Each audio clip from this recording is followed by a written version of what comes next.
बिस्मिल्लाहिर्रहमानिर्रहीम, अस्सलाम वालेकुम एंड वेलकम टू एक्सप्रेसो। इस उम्मीद और दुआ के साथ कि आप बिल्कुल ठीक ठाक है। ऐसे होता है, कल की तरह ईद मुबारक नहीं होता। ये है अरबिला हसन अब मैं नहीं बता रही और मैं हूं इमरान हसन। अच्छा चलिए, जब तक ये चार्ज होती है हम दोबारा से मैं चार्ज हूँ और मैं भरपूर एनर्जी के साथ आई हूँ। मैं फ्रेश हूँ, आप इस बात की बिल्कुल टेंशन ना लें और काम करें। कन्फेशंस हो गई है। अच्छा जी, आज यकम अप्रैल है और आपको पता है कि हुकूमत ने 50 रुपए जो पेट्रोल है उसकी कीमत कम कर दी है। आप ऐसे लोगों से आज के दिन बहुत बच के रहिएगा, क्योंकि आज यकम अप्रैल है। बहुत सारे लोग इस तरह से फूल बनाने की कोशिश करते हैं। आपने फूल नहीं बनना। वैसे कितनी अच्छी खबर होगी, 50 रुपए पेट्रोल की कीमत कम। बस ये फूल ही बन सकते हैं हमें। वैसे 1.5 रुपए कम हुई है। 1.5 रुपए, 50 रुपए और 1.5 रुपए। अच्छा जी, तो आज एक तो अप्रैल फूल के हवाले से हमने खास तौर पे सबसे पहले आपको बताना था कि यकम अप्रैल को बहुत सारे लोग, एक रिवायत चलती है और उसमें लोग झूठ बोलते हैं, होता तो मजाक है लेकिन बहुत सारे लोगों को नुकसान भी हो जाता है इसका।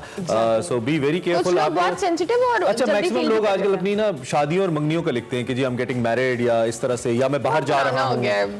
अब ये पुराना हो गया तो नया कुछ लेके आते हैं हम। हाँ, अब तो पहले ऐसे एसएमएस आया करते थे, फॉरवर्ड मैसेजेस के ये हो गया ये हो गया, एंड पे लिखा होता था डॉट डॉट डॉट के बाद अप्रैल फूल। मतलब हाँ, तो आज भी वेरी केयरफुल। इससे पहले कि आप बेवकूफ बन जाए, हमने आपको सही वाली बात बता दी है। पेट्रोल बनाने की कोशिश की, पेट्रोल से 1.5 रुपए सस्ता हुआ है। अच्छा, उसके साथ जी और क्या हमने बात करनी है, और हमने कुछ कोविड की बात करनी है।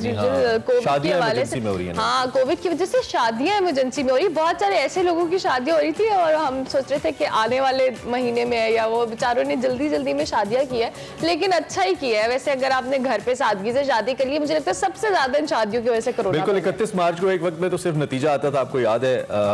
हम जब बचपन में थे तो 31 मार्च को हमारा रिजल्ट आया करता था। कल 31 मार्च को बहुत सारे लोगों ने फौरन से शादियां कर ली, क्योंकि यकम अप्रैल से गवर्नमेंट की तरफ से जो लॉकडाउन है उसको इन्फोर्स किया गया है। और आज लाहौर की सड़कें तो हम देख रहे थे, कराची और इस्लामाबाद में भी यकीनी तौर पे ऐसा होगा।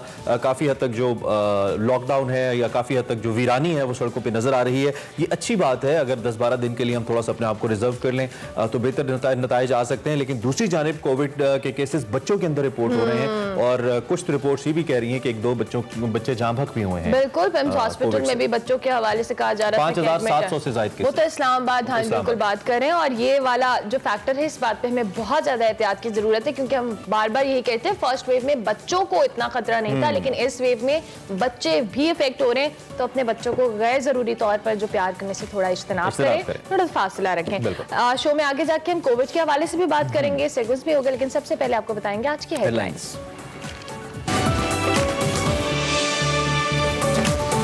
पाकिस्तान और भारत के दरमियान तनाव में कमी, हुकूमत का भारत से चीनी कपास और सूती धागा बरामद करने का ऐलान। नून लीग और JUI-FE ने यूसुफ रजा गिलानी को ऑपोजिशन लीडर मानने से इनकार कर दिया। कोरोना की तीसरी लहर बेकाबू, हुकूमत की सख्त पाबंदियों के बावजूद अवाम कोरोना SOPs को संजीदा लेने से इनकारी। इंसदादे कोरोना मुहिम, पाकिस्तान में वैक्सीन पहुंचने का सिलसिला जारी। आर्मी चीफ से यूक्रेन के सफीर की मुलाकात, ISPR के मुताबिक बाहमी दिलचस्पी की उमूर और CPEC पेशरफ पर तबादला ख्याल। रेतले थर का रंगीला शहर डपलू और डपलू में मिलिए एक कमाल फनकार अल्लाह बचाया से। सेगमेंट सफर है शर्त में। फास्ट फूड को तंदूर में तैयार करने से खाने की लज्जत मजीद दोबाला हो जाती है। फरियाल राना खिलाएंगी तंदूरी बर्गर और चाय। सेगमेंट देसी फूड में।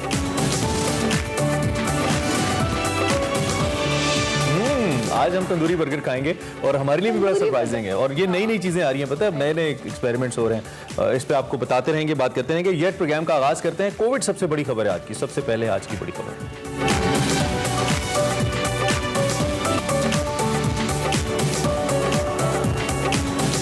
खबर में कोरोना की तीसरी लहर की बात करें तो मुल्क भर में सूरत हाल संगीन होती चली जा रही है। मस्बत केसेस और अमवात की शरह में मुसलसल इजाफा हो रहा है। वफाकी गवर्नमेंट और सूबाई हुकूमतों की जानिब से सख्त पाबंदियां लगा दी गई हैं, लेकिन इसके बावजूद ताहाल अवाम कोरोना को संजीदा नहीं ले रहे और सख्त पाबंदियों के बावजूद SOPs की खुली खिलाफ वर्जियां भी की जा रही हैं। सैकड़ों अफराद के खिलाफ मुकदमा दर्ज किए गए हैं और हजारों गाड़ियों के चालान भी किए गए हैं।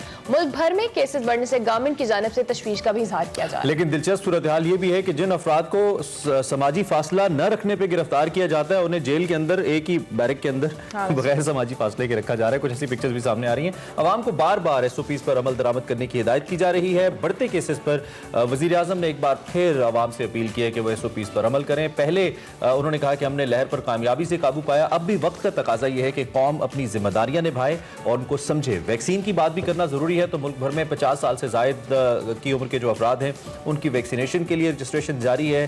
गवर्नमेंट के मुताबिक इसी माह वैक्सीन लगाने का तीसरा मरहला शुरू कर दिया जाएगा और इसके साथ साथ ज्यादा से ज्यादा वैक्सीन पाकिस्तान में लाने के लिए भी गवर्नमेंट मुतहरिक नजर आ रही है। बिल्कुल, और चीन से बात कीजिए तो वैक्सीन की एक और खेप पाकिस्तान पहुंच रही है। कोरोना वैक्सीन से मुतालिक बातचीत करेंगे। इस हवाले से जो भी अपडेट्स हैं हमारे साथ मौजूद होंगे वजीर आजम के मुआविन खुसूसी बराए डॉक्टर फैसल सुल्तान।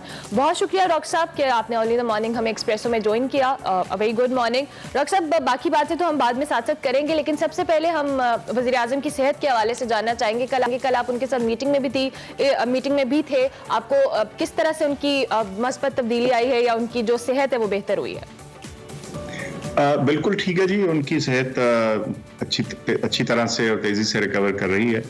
और मैं समझता हूँ कि इस कोरोना की जो उनको इन्फेक्शन लगी उसमें से वो अच्छी तरह से निकल आए।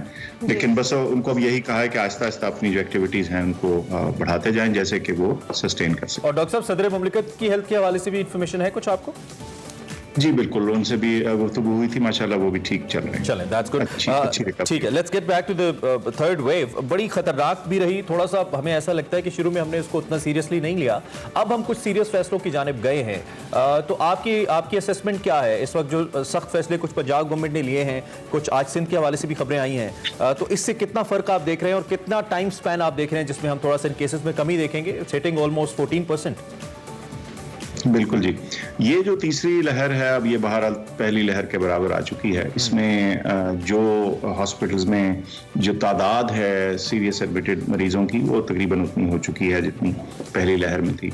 सो ये बिल्कुल आपकी बात ठीक है कि इसमें जो रिएक्शन है वो जब आता है तो उसके बाद थोड़ा एक गैप के बाद उसका असर आता है। तो अगर आज आप ज़रा स्ट्रिक्ट होना शुरू होंगे तो हफ्ता 10 दिन लग जाते हैं आपके एक्शन का नतीजा सामने आते हैं। सो मैं समझता हूँ कि ये जो अब स्ट्रिक्टनेस आई है, कुछ थोड़ी सी बेहतरी हमें देखने में आई है, इसके नतीजे इंशाल्लाह एक हफ्ते तक सामने आएंगे। लेकिन ये अभी काफ़ी नहीं है। मैं समझता हूँ कि लहर की जो तेज़ी है उसमें हमें बतौर अवाम एज इंडिविजुअल्स भी ना बहुत ज़्यादा जिम्मेदारी लेने की ज़रूरत है, क्योंकि कोई भी सूबा हो, कोई भी कस्बा हो, शहर हो, वहाँ की पुलिस सब हर जगह जाके आपको डंडे मार के मास्क नहीं पहना सकती।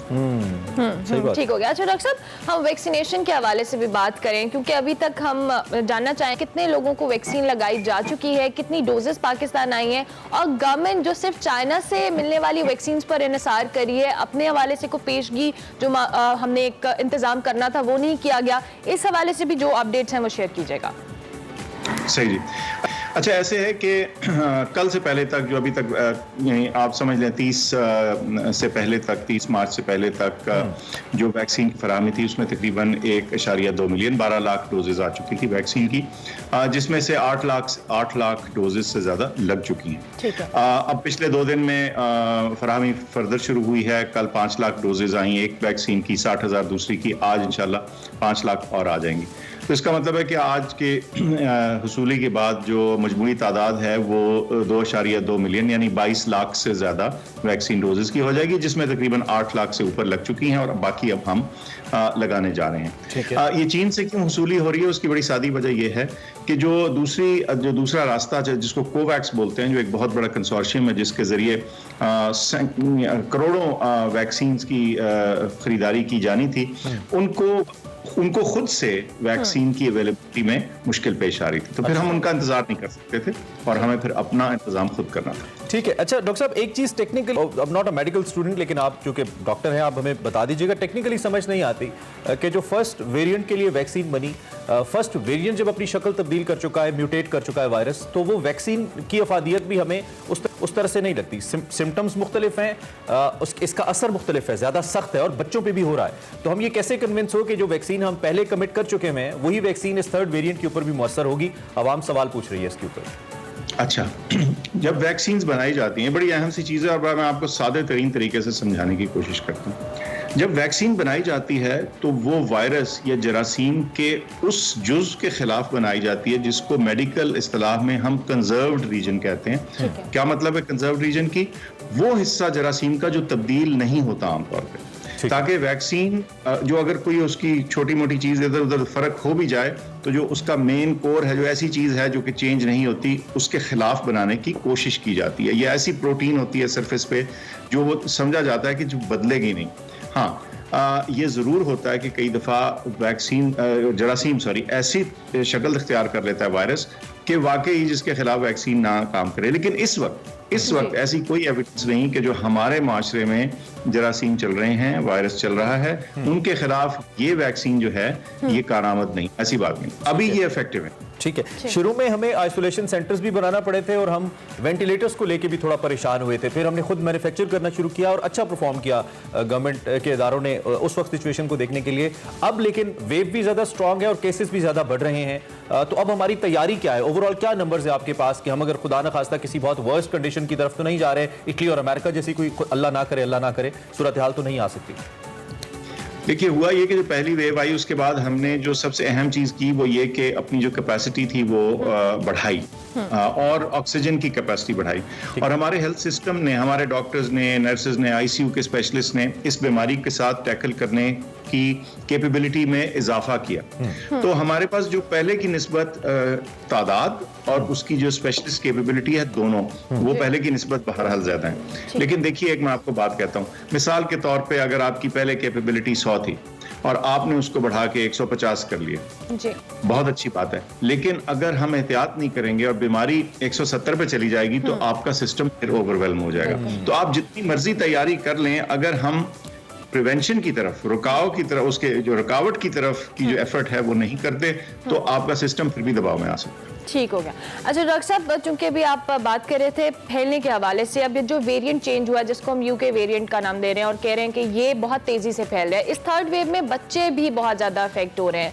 ऑब्वियसली हमें एहतियात की जरूरत है। गवर्नमेंट ने स्मार्ट लॉकडाउन की पॉलिसी अपनाई है। आपको लगता है कि जब तक इसको स्ट्रिक्ट किया जाएगा या प्रॉपर हमें उसकी तरफ जाना भी पड़ सकता है? क्योंकि अभी तक बाज़ाहिर हमें लग रहा है कि पब्लिक इतनी सीरियसली नहीं ले रही है एसओपीज को लेकर। अच्छा, इसको वेरिएंट को बेहतर होता है उसके नाम से बुलाया जाए, B117। वो किसी जगह, ये शहर के नाम से जब हम बुलाते हैं तो ऐसे मालूम होता है कि सिर्फ वही है वो। इस वक्त ये 100 में मौजूद है तो इसलिए B117। लेकिन ये आपकी ऑब्जर्वेशन ठीक है, जितनी भी इस पे रिसर्च की गई ये पता चला कि ये पहले वाले ओरिजिनल की निस्बत ये थोड़ा तेजी से फैलता है और शायद इसका असर थोड़ा सा यंगर लोगों में ज्यादा होता है। लेकिन ये मैं बात वाज़ेह कर चलूं कि पिछली वेव में भी और पहली वेव में भी और जो वाइल्ड टाइप, नॉर्मल टाइप इसका जो वायरस है वो सब बच्चों में इन्फेक्शन करता है। ये किसी सूरत भी नहीं था कि बच्चों में इन्फेक्शन नहीं होती, सिर्फ ये था जो ज्यादा मुज़िर असरात हैं वो बुजुर्गों में ज्यादा हैं। अच्छा, लेकिन फैलाव के हवाले से फिर ये एक बहुत अहम चीज हो जाती है और आपकी ऑब्जर्वेशन 100% दुरुस्त है। अगर हम तमाम मुआशरा इस चीज पे एहतियात नहीं करेगा ना तो फिर बच्चों के जरिए या नौजवान लोगों के जरिए बूढ़ों तक पहुंच जाएगी और फिर बूढ़े ज्यादा बीमार होंगे। ठीक है, बिल्कुल। तो सारे माशरे को एक्शन लेना। अच्छा डॉक्टर साहब, prices is a great concern. एक तरफ आपकी गवर्नमेंट हेल्थ कार्ड्स देने जा रही है, पूरे केपी में दिए जा चुके हैं, पंजाब और फिर ओबियसली विफाक भी इस पे फोकस्ड है कि जी आप 10 लाख तक की इंश्योरेंस दे रहे हैं। लेकिन दूसरी जानब अवाम सवाल करें कि 10 लाख की इंश्योरेंस तो गवर्नमेंट फ्री दे रही है, 8,000 की वैक्सीन नहीं दे रही। फिर प्राइसेस के ऊपर इटसेल्फ बहुत सारे क्वेश्चंस मौजूद हैं। ट्रांसपेरेंसी इंटरनेशनल ने कुछ क्वेश्चंस उठाए हैं कि दुनिया भर में ये पाकिस्तानी 1500 रुपए की आपने 8,500 की मंजूरी दे दी due to the involvement of some जो निजी कंपनी है, प्राइवेट कंपनीज है, उनकी वजह से। तो इस कॉन्सेप्ट को जरा क्लियर कीजिए, इस पे आप कैसे देख रहे हैं? क्या प्राइसेस? अच्छा कि आपने सवाल पूछा। देखिए, पहली तो बात यह है कि जहां तक हुकूमत पाकिस्तान का ताल्लुक है, हम ये नहीं कह रहे कि जी प्राइवेट वैक्सीन जो है हम उसके ऊपर इन्हिसार करेंगे या उस पर भरोसा करेंगे या हमारे से कुछ लोग जी वहां आप लगवा लें हमारी जान छूट जाए। ऐसा नहीं है, ऐसा नहीं है। हमारी जो स्ट्रेटजी है बड़ी क्लियर है। तमाम पाकिस्तानी शहरी जो एलिजिबल हैं हम उनको वैक्सीन फराहम करेंगे बतदरीज, एक तरीक़ेकार के मुताबिक और उम्र के मुताबिक। ठीक है। ये प्रोसेस कभी भी 100% परफेक्ट नहीं होता, जैसे आपने कुछ रिसेंट मिसालों में देखा, लेकिन 99% मैं समझता हूँ इसकी डिप्लॉयमेंट जो हुई है वो एज के हिसाब से और आपके पिन कोड के हिसाब से ही हुई है। अब रह गया तो, और वो मुफ्त हो रही है, उसकी खरीदारी हुकूमत ने की है या उसको हुकूमत को डोनेट हुई है, या जिस सूरत भी हुकूमत को हुसूल हुई है वो वैक्सीन अवाम को वो मुफ्त लग रही है, उसके कोई लगाने के चार्जेस नहीं है, ठीक है ना, बिल्कुल फ्री है। अच्छा, अब रह गया प्राइवेट में ये हुआ कि देखें बहुत सारे लोगों ने कहा कि देखें जी आपकी वैक्सीन आप एक तरीके से ला रहे हैं, हो सकता है कुछ माह लग जाए हमारे तक पहुंचते, तो आप हमें लगवाने दें अगर हम कहीं और से मंगवा लें। तो हुकूमत ने एक फैसला ये किया, ये असूली फैसला किया कि चलो हम उसके राह में रुकावट नहीं बनेंगे, अगर कोई रजिस्टर करता है वैक्सीन और वो उसको फराहम कर सकता है तो ले आए। अच्छा, और शुरू में ये अवेलेबिलिटी थी भी नहीं, जहां करोड़ों वैक्सीन की डोज खरीदने वालों को वैक्सीन नहीं मिल रही थी, वहां छोटे बायर को किसने पूछना था। लेकिन बहरहाल कभी कोई फ्लेक्स होता है जगह में, कुछ लोग उसको रजिस्टर करके चंद डोजेस ला पाए, तो हम समझते हैं कि वो ले आए, ठीक है। वो चंद लोग अगर लगा भी लेंगे तो वो 1% का भी कुछ अशरे अशीर भी नहीं होगा, ठीक होगा। अच्छा डॉक्टर साहब, चूंकि एंड में हम गवर्नमेंट को हमेशा की तरह अप्रिशिएट भी करेंगे, चाहे वो टेस्ट से लेकर हो, डायग्नोसिस हो, टेस्ट का मामला और उसके बाद वैक्सीनेशन तक, गवर्नमेंट ने बहुत सारे इकदाम किए हैं पब्लिक को फैसिलिटेट करने के। लेकिन ऑब्वियसली जब तक पब्लिक सपोर्ट नहीं होगी ये जंग नहीं जीती जा सकती, और this is the new normal basically. क्या मैसेज देंगे हमारे प्लेटफॉर्म से पब्लिक को कि इस थर्ड वेव को हमें किस तरह से डिफेंड करना है, खुद को इससे बचाना है, अपने अजीजों को बचाना है? शुक्रिया कि आपने मौका दिया। देखें, मैं समझता हूं कि ये मास्क इस बीमारी के फैलाव की सबसे बड़ी जो हमारे पास वेपन है ना इस वक्त, उसको रोकने के लिए वो ये मास्क है, वो एहतियाती तदाबीर हैं। हमारा दिल और दिमाग है कि हम यानी एक यकसुई से इस चीज़ के पीछे लग जाएंगे, इस बीमारी की लहर को हमने गुजारना है काबू से हुए बगैर, एक बात। दूसरा, जब वैक्सीन की बारी आती है आपकी तो वैक्सीन लगाइए। मैं आपको फिर बताता हूँ 8 लाख से ज़्यादा लोग जो हैं उनको लगाई जा चुकी है, लेकिन अगर हम सीनियर सिटीजन की तादाद देखें तो उनमें जो रजिस्टर हो चुके हैं उनमें से सिर्फ 30% ने अभी तक वैक्सीन लगवाई है, एक 32%। तो वो भी बहुत अहम मसला है कि जब आपकी बारी आती है तो लगवा लें और उसमें देर।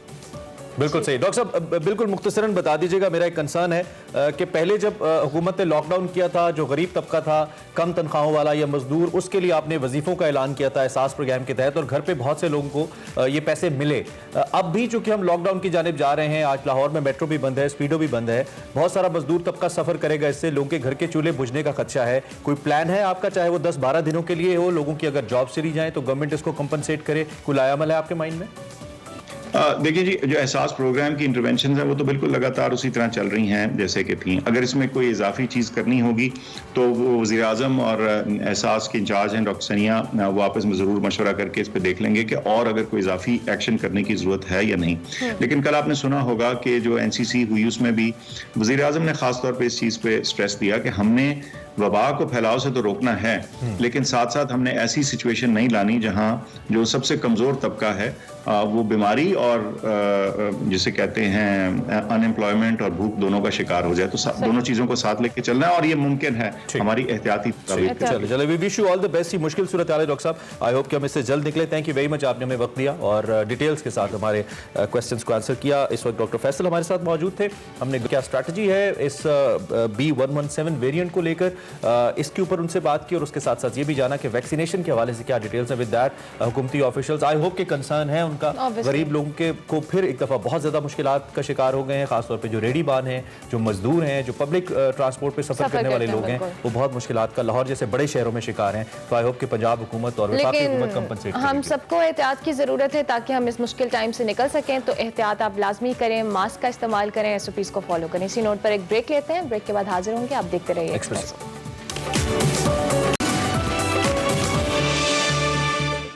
Welcome back to Expresso. और यूं जिंदगी की राह में टकरा गया कोई, एक रोशनी अंधेरों में बिखरा गया कोई। ऐसे कई लाजवाल गीत हैं और ये जो हमारे बैकग्राउंड पे गीत चल रहा है ना, मेरा बहुत फेवरेट गाना ये। पाकिस्तानी फिल्मी सनत को ऐसे कई गीत देने वाले और मौसीकी को, शायरी को, नगमा निगारी को बुलंदियों तक पहुंचाने वाले मसरूर अनवर साहब को दुनिया से गए आज 25 बरस बीत गए हैं। मसरूर अनवर 6 जनवरी को भारत के शहर शिमला में 1944 में पैदा हुए। उनका असल नाम अनवर अली था। मसरूर अनवर ने फनी सफर का आगाज 1962 में किया तो उनकी पहली फिल्म बंजारन ने ही बॉक्स ऑफिस पर शानदार कामयाबी हासिल की। उनके लिखे हुए नगमात ने हर तरफ धूम मचा दी।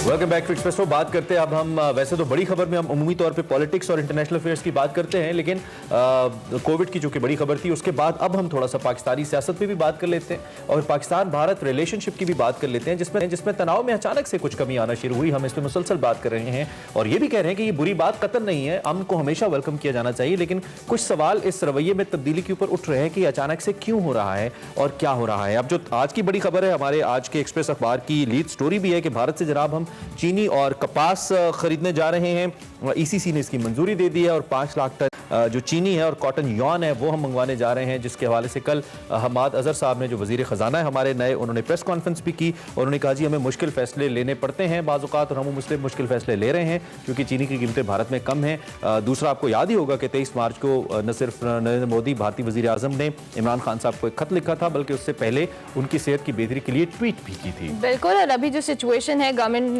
पाकिस्तान ने भारत के साथ तजारत बहाल करने का कहा है। दो तरफा जो तजारत खत्म कर दी गई थी, पहले हमने देखा था जब मकबूजा कश्मीर की आनी हैसियत को खत्म करने के बाद अगस्त 2019 में दोनों मुल्कों के दरमियान ये थोड़ा सा हमें देखने में आया था, लेकिन अब दोबारा से ताल्लुकात बहाल होने जा रहे हैं, जिस पर जो अपोजिशन है वो गवर्नमेंट को बहुत तनकीद का निशाना बना रही है। और इस हवाले से हम बात करेंगे। हमें ज्वाइन किया है वफाकी वजीर बराए साइंस एंड टेक्नोलॉजी चौधरी साहब ने। फवाद चौधरी साहब, सबसे पहले तो good morning and thank you so much for joining us in espresso. हम पाकिस्तान और भारत के ताल्लुकात के हवाले से बात कर रहे हैं और पिछले दिनों हमने देखा भी कि ताल्लुकात बेहतरी की तरफ जा रहे हैं और अमन की कोशिशों को सराहा भी जा रहा है, लेकिन दूसरी जानिब थोड़े से कंसर्न्स का इजहार भी किया जा रहा है कि ये एकदम से इतनी जो कह लें नरमी दोनों तरफ से आई है, इसकी वजह क्या है? देखिए, पहली बात तो ये है कि जो कंसर्न्स हैं वो बिल्कुल जायज हैं। जिस किस्म की नरेंद्र मोदी की पॉलिसीज हिंदुस्तान में रही हैं और जिस तरह की मुस्लिम दुश्मन भी नहीं, मुस्लिम कुश पॉलिसीज के ऊपर नरेंद्र मोदी की हुकूमत ने एक तवील अरसे से कारबंद है, जाहिर है कि वो एक बहुत ही ज्यादा फिक्र की बात है पाकिस्तान के लोगों के लिए। और जो कश्मीर में हुआ वो बहुत एक अंदरनाक कहानी है, हम उसको नहीं भुला सकते। जहाँ तक ताल्लुकात की बेहतरी की जरूरत है, ये तो कोई पाकिस्तान में ऐसा शख्स नहीं होगा जो इस चीज को नहीं मानेगा कि हमें ताल्लुकात में बेहतरी चाहिए, लेकिन ताल्लुकात में बेहतरी जो है वो मुसलमानों की कीमत पे और कश्मीर की कीमत पे तो नहीं होगी। जाहिर है कि आपको एक ऐसी पॉलिसी बनानी है जिसमें कि नरेंद्र मोदी की हुकूमत कम से कम ये एश्योरिटी दे कि वो वहाँ के मुसलमानों को और कश्मीरियों को बिलखसूस जो राइट्स हैं, जो हकूक हैं उनके, वो इंश्योर करेगी। और जो कश्मीर का मुद्दा है, वज़ीर आज़म साहब को तो उन्होंने खत लिखा, लेकिन जो वज़ीर आज़म ने उनको खत लिखा है उसमें बड़ा वाज़ेह तौर के ऊपर उन्होंने ये कहा है कि कश्मीर के मसले को सलूशन जो है वो अमन का यहाँ पर बुनियाद बनेगा। तो जब तक कश्मीर का मसला नहीं होता, ये दोस्ती वगैरह की बातें जो हैं ये एक इवेंट बेस्ड के ऊपर होती है, इससे ज्यादा इसकी हैसियत नहीं है। तो मेरा तो मानना यही है। और ये जो चीनी और ये आप बात कर रहे हैं, ये तो अभी तो ये ईसीसी एक इकोनॉमिक कमेटी है, उनकी रिकमेंडेशन है, उन्होंने बात कही है, अभी ये हुकूमत का फैसला नहीं है। जब कैबिनेट में आएगा उस वक्त देखेंगे। बहरहाल तजवीज़ तो इसकी सामने आई है। आपको लगता है कि एक जानिब हम भारत के साथ तिजारत करें, दूसरी जानिब मसला कश्मीर जैसे अहम मौजू पे बात करें, पुलवामा अटैक जैसे ड्रामे भारत ने पाकिस्तान को बदनाम करने के लिए किए, ये दोनों चीज़ें पैरेलल चल सकती हैं, ट्रेड एंड टॉक, आपको लगता है?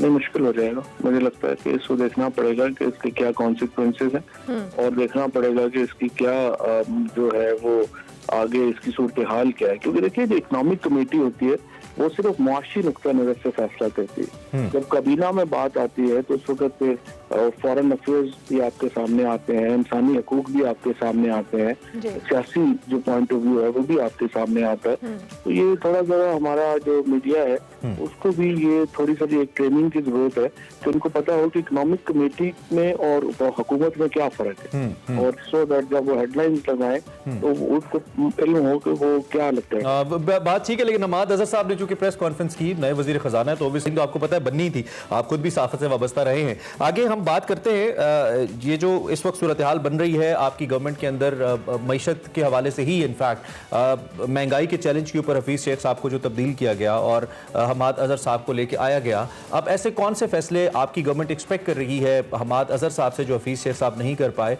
और आगे रमज़ान भी आ रहा है, तो कोई पॉलिसी के अंदर शिफ्ट है, कोई कुछ नया है जो हुकूमत आवाम को देने जा रही है? देखिए, पहली बात तो यह है कि हफीज शेख साहब जो हैं वो एक बहुत मंझे हुए, बहुत तजुर्बाकार और बहुत आई वुड से एक बहुत ही इज्जतदार जो थे वो शख्स थे, और उनकी जो सलाहियतें हैं उससे इनकार जो है वो मुमकिन नहीं है। उन्होंने बिल्कुल गिरी हुई मईशत को बेहतर करने के लिए अपनी सही की कोशिश की। चूँकि इस्लामाबाद हाई कोर्ट का एक फैसला है जिसके बाद ये आप जो नॉन इलेक्टेड लोग हैं उनकी जो पावर्स हैं उनको बड़ा महदूद कर दिया गया, लिहाजा आपको हफीज शेख साहब को हटा के तो एक फुल फ्लैज जो MNA है उनको ये चार्ज जो है वो दिया गया है। अब हमाद अजहर में और हफीज शेख साहब में अप्रोच का तो एक बुनियादी फर्क होगा। उसकी वजह यह है कि जो शख्स इलेक्शन लड़कर आता है वो लोगों से जुड़ा होता है, उसको एग्जैक्टली देखिए वो चीनी की कीमत से लेके तेल की कीमत से लेके हर चीज का उसको पता है कि अवाम को उसे उसने दोबारा वोट लेना है तो उसको ये चीजों की कीमतों में इस्तेहकाम लाना होगा, रोजगार के मौके पैदा करने होंगे। जो टेक्नोक्रेट होता है उसकी थोड़ी सी अप्रोच जो है वो ये नंबर्स के ऊपर होती है कि फॉर एग्जांपल अगर बिजली मुझे 17 रुपए की पड़ रही है तो मैं 16 की क्यों बेचूं, मैं 17 की बेचूंगा क्योंकि मुझे तो नंबर चाहिए।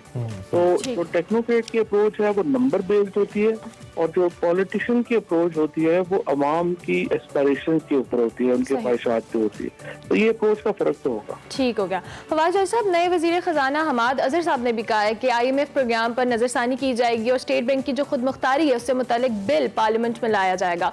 गवर्नमेंट अब IMF की शराइत मानने के बाद इन तमाम मामलात पर कैसे नजरसानी करेगी?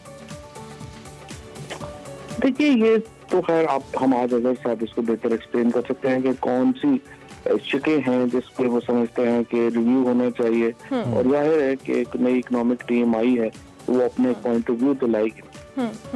ठीक है, आपने टेक्नोक्रेट्स के हवाले से जिक्र किया तो शौकत तरीन साहब भी इलेक्टेड तो नहीं, आप उनको लाने जा रहे हैं। उन्होंने आपके सामने शर्त रख दी है, बिल्कुल जैसे ऑपोजिशन ने रखी थी कि नैब केसेस खत्म करें, बाकी बात बाद में होगी। तरीन साहब भी यही कह रहे हैं और तरीन साहब भी हफीज शेख साहब की तरह पीपल्स पार्टी के दौर में सर्व कर चुके हैं। तो ये कैसा फैसला होगा? फिर ऐसा तो नहीं कि 6 माह बाद फिर एक यू टर्न लेना पड़ेगा या फिर आप पे तनकीद आएगी? फवाद साहब, ये बात तो जाहिर है जी प्राइम मिनिस्टर साहब का एक फैसला है, उनका प्रेरोगेटिव होता है कि वो किसको लगाएं किसको नहीं हटाएं, लेकिन फिलहाल जो है वो वजीर खजाना तो हमाद अजहर ही रहेंगे, क्योंकि जो इस वक्त फैसला है कोर्ट्स का वो यही है कि आपने जो पावर्स है वो इलेक्टेड लोगों के पास रहनी है। टेक्नोक्रेट्स की जो, और एक्चुअली ये फैसला भी बिल्कुल सही है, बड़ा जबरदस्त है। उसकी वजह ये है कि देखें आप करते क्या हैं, जो पूरा ये हमारा जो निजाम है ये किस बुनियाद पे खड़ा है?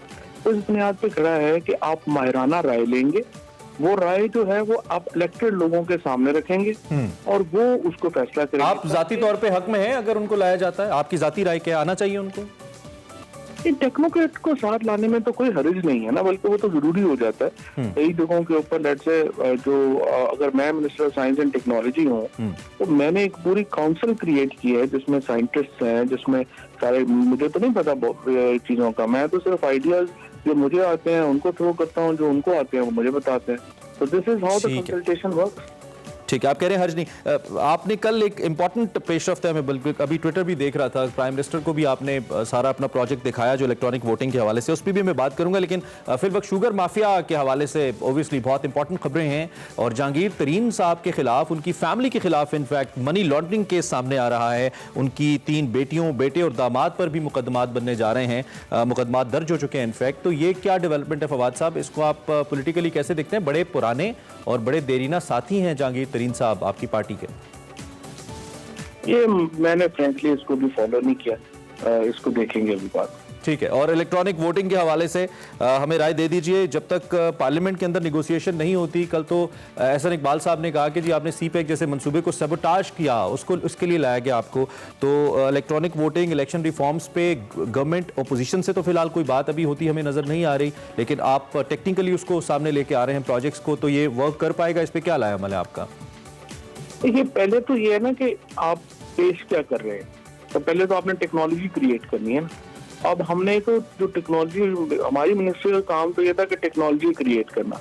हमने वो आप इसमें ऑप्शंस तो है ना कि आप बाहर से मंगा के भी कर सकते हैं या अगर हो सकता है, लेकिन प्रॉब्लम ये होती है कि जो मुल्क हैं वो इलेक्शन जैसा जो सेंसिटिव प्रोसेस है उसमें कोई बैनुल अक़वामी टेक्नोलॉजीज नहीं ला सकते। और कई दफा आपको मालूम है, जैसे अभी जब ट्रम्प का इलेक्शन हुआ था तो उन्होंने कहा कि रशिया ने उसमें इंटरफेरेंस किया है। इसी तरीके से अगर हम बाहर से मंगाएंगे तो जो हमारे सॉफ्टवेयर हैं अगर वो हैक हो जाए, कोई मुल्क उसके ऊपर काम कर ले, तो हम इंटरनेशनल अपनी उसके ऊपर नहीं जा सकते थे। तो हमने अपनी एक इंडिजिनस टेक्नोलॉजी डेवलप करनी थी। तो अब अल्हम्दुलिल्लाह हमने तो अपनी जो टेक्नोलॉजी है वो डेवलप कर ली है, वो हमने पेश कर दी है। अब अगला यहाँ से पॉलिटिकल प्रोसेस है। ये स्पीकर साहब ने बात भी की है, यूसुफ गिलानी साहब से भी बात की है, अयाज सादक साहब से भी बात की है। सारी पॉलिटिकल पार्टीज को हम चाहते हैं कि वो आए, इलेक्टोरल रिफॉर्म्स के ऊपर हमारे साथ बैठे और यहाँ से आगे चलें। ठीक है, और इसको टेस्ट कर लिया गया, मशीन को कामयाब है ये, आप ये कह रहे हैं? हाँ जी, ये मशीन बिल्कुल कामयाब है, इसमें कोई जो है वो प्रॉब्लम नहीं है। आखिर में बस 1 मिनट और दीजिएगा और ये बता दीजिएगा कि पहले तो हमने देखा था वेंटिलेटर्स के ऊपर आपने अच्छी पेशरफ दिखाई थी, बल्कि आपने कहा था कि हम एक्सपोर्ट भी करने के काबिल हो गए। अब दोबारा से थर्ड वेव है और थर्ड वेव के अंदर एक तो वैक्सीन पे पाकिस्तान ने आज तक काम नहीं किया। 60% ऑफ द होल वर्ल्ड जो वैक्सीन बनती है वो भारत बना रहा है, आपके बेहतर इल्म में होगा। हमने इस पर काम नहीं किया, इसकी हमें बड़ी ज़रूरत है। और दूसरी जानिब हम ये जो इक्विपमेंट है सर्जिकल, उसके ऊपर भी ओबियसली हमें अब आने वाले वक्त में खुदा ना खास्ता इमरजेंसी सूरत हाल हो सकती है। आपकी मिनिस्ट्री क्या कर रही है इस पर? देखिए पहली बात तो यह है कि जब चीज हो जाती है ना अपने पास, इंसान के पास जो चीज होती है फिर उसकी वो वैल्यू बंदा उस तरह करता नहीं है। अब आपको याद होगा कि जब पहली कोविड केस आई थी तो हमारे यहाँ तो हर चीज ही शॉर्ट हो गई थी। अब थर्ड वेव आई है बड़ी ज्यादा, और अल्हम्दुलिल्लाह किसी जगह से भी किसी इक्विपमेंट की शॉर्ट होने की कोई आपको खबर नहीं आ रही। तो this shows the kind of capacity we have created in Pakistan, और इसके साथ हमारी एक्सपोर्ट भी उसी तरीके से जारी है। तो आप अंदाजा लगा लें कि हमारी ये जो एफर्ट है ये कितनी कामयाब रही। दूसरी तो इम्पोर्टेंट बात है वो आपने जो वैक्सीन की, देखिए जो इंडिया ने सीरम इंस्टीट्यूट अपना बनाया था वो आज से 40 साल पहले शुरू किया था। ये जो वैक्सीन है ना ये 1-2 सालों में या 3 सालों में नहीं बनती। जॉनसन एंड जॉनसन जो अकेला है जिसने ये बनाई, अभी उन्होंने शुरू भी नहीं किया था तो अमेरिकन प्रेसिडेंट ट्रम्प ने उनको $2.5 बिलियन दे दिए।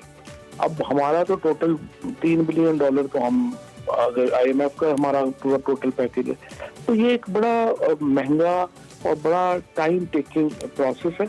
हमने बड़ी बेसिक वैक्सीन के लिए अभी शुरू किया है।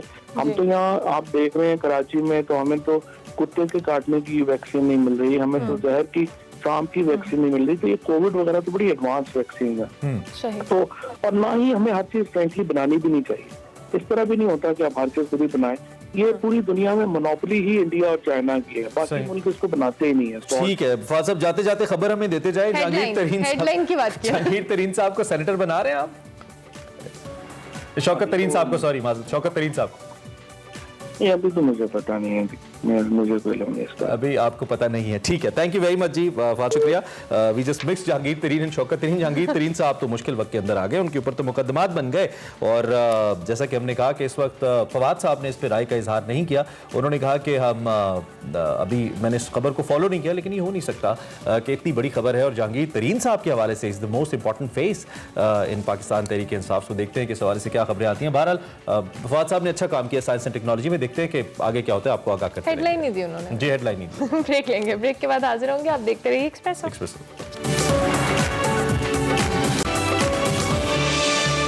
Welcome back to Expresso. Programme में आगे बढ़ेंगे और आपको बताएंगे कि शौक का कोई मोल नहीं होता। इंसान जब किसी काम को करने की ठान ले तो वो मंजिल हासिल कर ही लेता है। ऐसा ही आज़म किया शहर कायद से ताल्लुक रखने वाली 19 साला जीप रेसर, जिन्होंने वो कर दिखाया जहां खवातीन जाने से अमूमन घबराती हैं। माहम शराज की हम बात करें, जिन्होंने गुज़िश्ता साल 15वीं हब जीप रैली में हिस्सा लिया और दूसरी पोजीशन हासिल की, और हाल ही में होने वाली डेरा जात ऑफ रोड चैलेंज रेस में उन्होंने दूसरी पोजीशन हासिल की है। वो बड़ी पुरज़्म है कि वो एक ना एक दिन जीप रैली की फातेह जरूर बनेंगी और टाइटल अपने नाम करेंगी। माहम शराज हमें ज्वाइन कर चुकी है। माहम, वेलकम टू एक्सप्रेसो, कैसी हैं आप? अस्सलामुअलैकुम, मैं बिल्कुल ठीक, आप कैसी हैं? बिल्कुल ठीक। माहम, नॉर्मली ये बहुत कह लें गट्स और हौसले वाला काम है और जीप रैली में शिरकत करना, और यू आर सो यंग माशाल्लाह, तो उसमें कैसे शौक आपका डेवलप हुआ? जी, शौक का तो कोई वो नहीं होता, किसी को भी कोई भी शौक हो जाता है, बट मेरा शौक एक्चुअली आया मेरे फादर को देखकर। उनको हर किस्म के मोटर स्पोर्ट्स और बाइक्स और हर चीज़ का शौक है, तो काफ़ी छोटी उम्र से मैंने यही देखा है और उनको देख देख के मेरा भी शौक हो गया, and now I just love it. जबरदस्त। ठीक है, तो इस शौक को प्रोफेशन में कन्वर्ट करने के लिए you need certain training. Professionally और नॉर्मली सड़क पे गाड़ी रेसिंग करने के लिए there is a difference. Training कितनी ली आपने और कहाँ से ली? ट्रेनिंग मेरी एक्चुअली कोई एज सच इंटेंस ट्रेनिंग नहीं थी। जो भी मेरी ट्रेनिंग थी वो मेरे फादर और मेरे जो सीनियर रेसर्स है उन्हीं के थ्रू थी, क्योंकि कराची में कोई एज सच ट्रैक है नहीं। तो जब भी हम रैलीज पे जाया करते हैं, आप कुछ दिन पहले जाते हैं ताकि आप रेकीज कर सकें। रेकी होता है कि आप ट्रैक पे अपना प्रैक्टिस करते हैं बेसिकली। पूरा ट्रैक आप नोट डाउन करते हैं, अपने नोट्स बनाते हैं। तो मेरी जो भी ट्रेनिंग थी वो on the field practical training ही थी। तो अगर मैं आपसे कहूं कि आप 2, 3, 4 यहाँ पे बताएं या उन फीमेल्स के लिए जो कि रेसिंग करना चाहती हैं, तो बेसिक टिप्स क्या होती हैं for a women who go for the racing?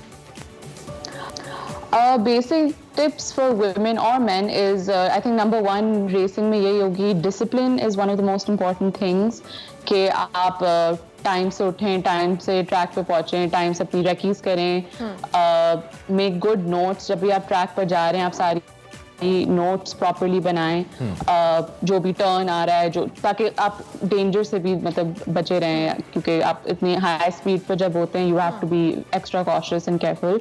तो या discipline, notes and listen to your senior racers, because उनसे बेटर आपको कोई टिप्स नहीं दे सकता। अच्छा मैम, सीनियर रेसर्स आपने बात की, आपके ऑब्वियसली आपका उनके साथ कंपटीशन भी होता है, सो किस तरह की सपोर्ट उनसे मिलती है? और एज अ फीमेल मुझे लगता है आप तो बहुत सारी लड़कियां इस रेसिंग वाले उस फील्ड में हैं और हमने देखते भी हैं और हमारे शो में भी कई आई हैं, सो एज अ गर्ल आपको किस तरह का रिस्पॉन्स मिलता है?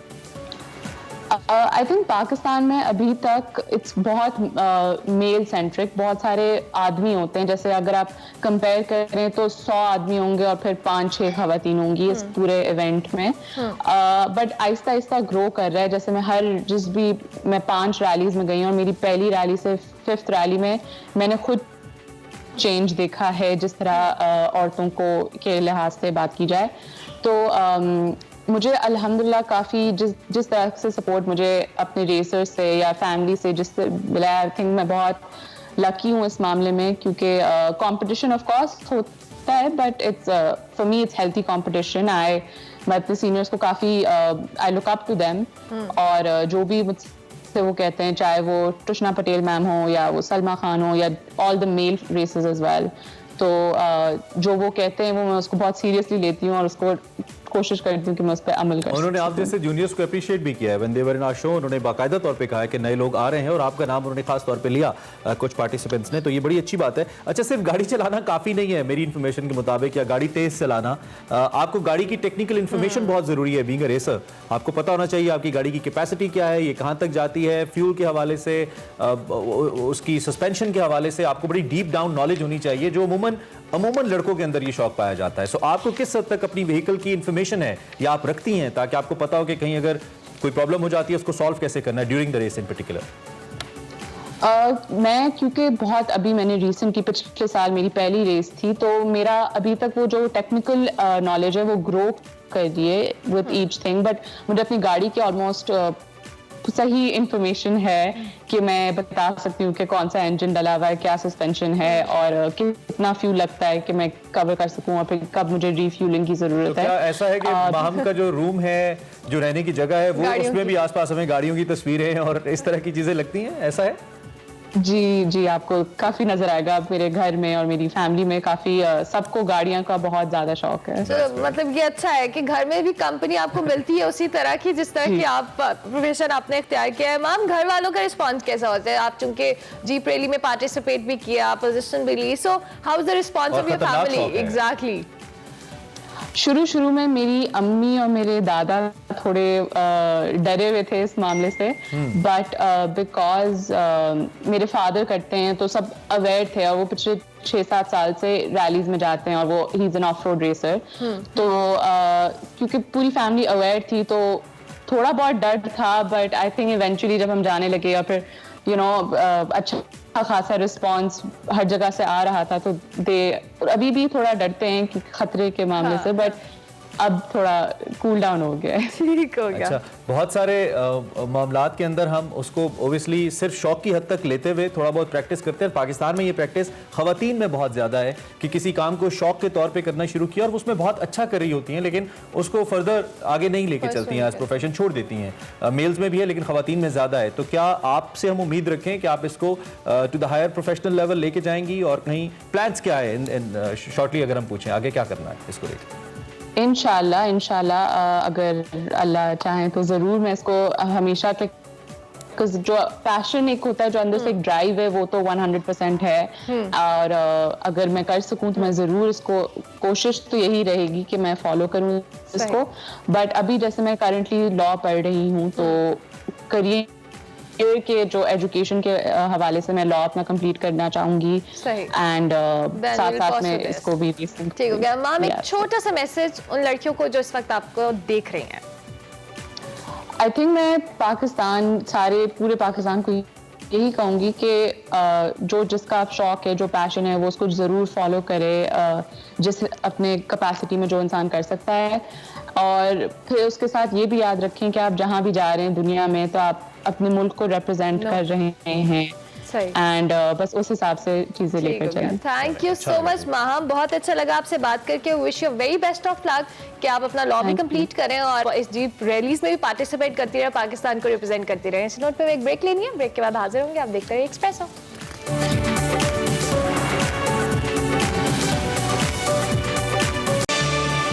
Welcome back to espresso.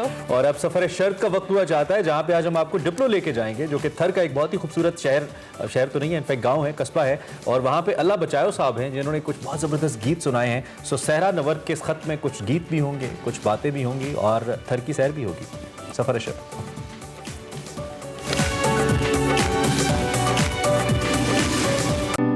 ये हवा, ये आसमां, ये लबे साहिल पे सावन का समा, जल रहे हैं किश्तियों में कुछ दिए, उड़ रही हैं रोशनी की तितलियां।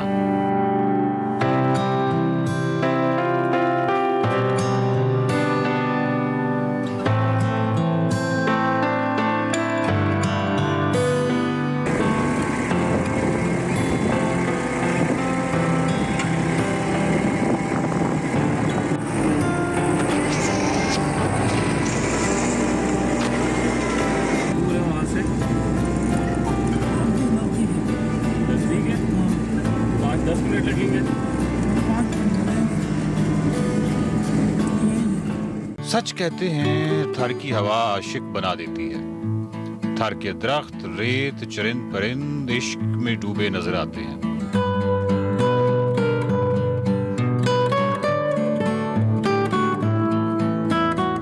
रेत की बासियों ने बड़े नजरियात को जन्म दिया, बड़ा अदब तख्लीक किया, अजीम शायरी दी। शायद रेत के अंदर कोई खास बात है जो इंसान को सोचने पर मजबूर करती है। डिप्लो थरपारकर की तहसील है। डिप्लो को सिंध की सबसे पुरानी आबादियों में से एक कहा जा सकता है।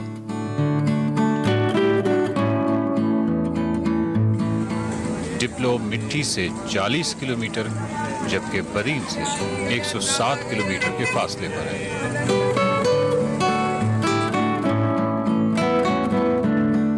डिप्लो शहर थर के तमाम रंग लिए हुए है। रेत के सब शहर टबकटू की तरह ही होते हैं। ये खास मिजाज रखते हैं। रेत के एक ही रंग को देखते देखते जब मुसाफिर सहरा के किसी शहर में दाखिल होता है तो शहर में दूसरे रंग खिले खिले नजर आते हैं।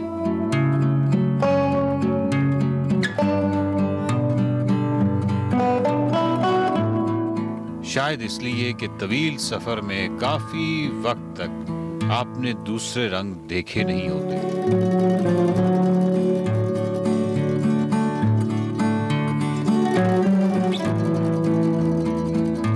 थर में आप कहीं पर भी हैं, आप रुककर यहाँ किसी बाशिंदे से बात करें तो उस बाशिंदे में आपको फन से मोहब्बत जरूर मिलेगी। मिसाल के तौर पर ये एक दुकान है जहाँ कुछ मजदूर काम करते हैं, पूरा दिन बीड़ियां बनाते रहते हैं।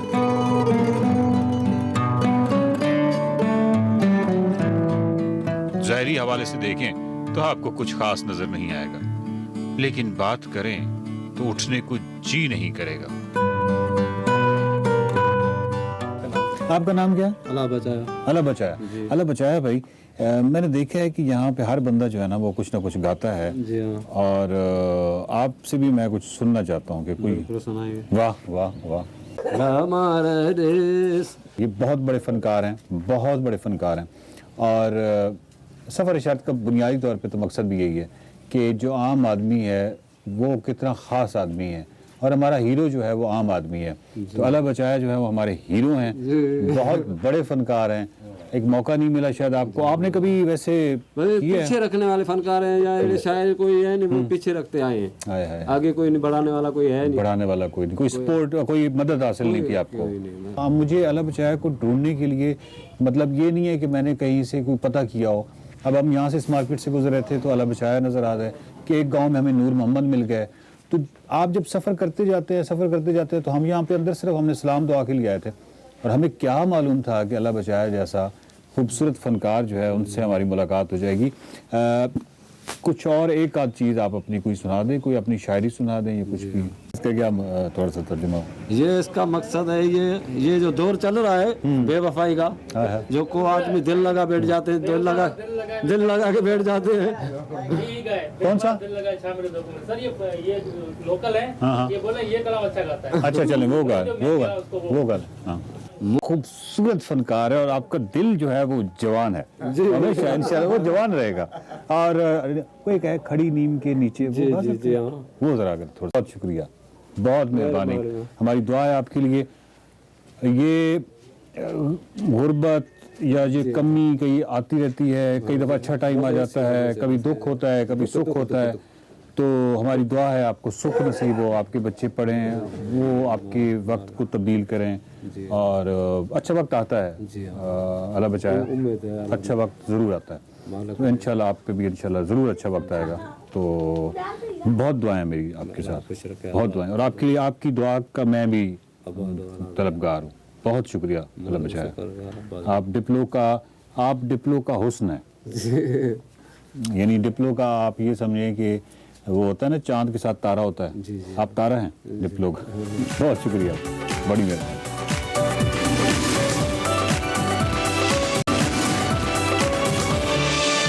Welcome back. सफर शहर में सफर तो कर लिया, लेकिन सफर में खाना भी बहुत जरूरी है। और वाह वाह वाह, कैसा गहरी बात है। जबरदस्त ताल्लुक। और फास्ट फूड और तंदूरी, मतलब क्या कॉम्बिनेशन है। आई वंडर, वैसे देसी फूड में फयाल राना फास्ट फूड को तंदूर में कैसे खाना होता ही वो है जो मुख्तलिफ हो। हाँ मतलब ये तो है, और इसके साथ साथ चाय और तंदूरी फास्ट फूड, ये खाएंगे हम देसी फूड में।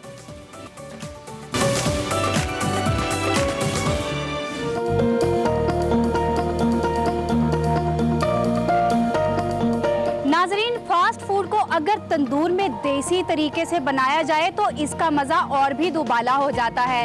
इस वक्त मैं मौजूद हूँ मॉडल टाउन इंटरनेशनल मार्केट में, जहाँ पर है तंदूरी फ्यूजन। ये तंदूर में देसी तरीके से फास्ट फूड क्या बनाते हैं और किस तरीके से बनाते हैं, चलिए आइए चलकर देखते हैं।